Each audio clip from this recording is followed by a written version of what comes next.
Morning 5:30కి లేచి కేపీహెచ్పి లొకేషన్కి అయితే స్టార్ట్ అయ్యాను. ఇది ఒక బిజినెస్ క్లబ్ మీటింగ్. ఇక్కడ అందరు కూడా బిజినెస్ ఓనర్స్ ఉంటారు. మనం కూడా మన బిజినెస్ని ప్రమోట్ చేసుకోవచ్చు. అలానే మనకి ఇక్కడ నుంచే క్లయింట్ రిఫరల్స్ అనేవి కూడా వస్తాయి.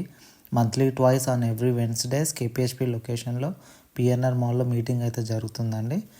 మీటింగ్ ఫినిష్ అయ్యేసరికి అరౌండ్ 11 AM అయింది. ఇంక ఇక్కడే బ్రేక్ఫాస్ట్ చేసుకొని బిజినెస్ ఓనర్స్ అందరితో కూడా ఒక స్నాప్ తీసుకొని నా వర్క్ లొకేషన్కి అయితే నేను రీచ్ అయ్యాను.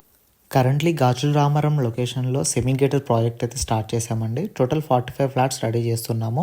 Starting from 45 lakhsకి 2 BHK spacious flat offer చేయడం జరుగుతుంది. Cellar plus ground plus 5 floors అండి. ఫ్లోర్కి 5 east facing flats, 4 west facing flats. Construction stage చూసుకుంటే 3rd floor స్లాబ్ వేయడం కంప్లీట్ అయింది. అండ్ అలానే 4th floor పిల్లర్స్ వేయడం స్టార్ట్ చేసాము. ఫస్ట్ అండ్ సెకండ్ ఫ్లోర్లో బ్రిక్ వర్క్ కూడా కంప్లీట్ అయిపోయింది. మీ ఫ్రెండ్స్ అండ్ ఫ్యామిలీలో ఎవరైనా హైటెక్ సిటీకి క్లోజ్ కనెక్టివిటీలో లో బడ్జెట్లో ఫ్లాట్ చూస్తున్నట్టయితే వాళ్ళకి రీల్ షేర్ చేయండి.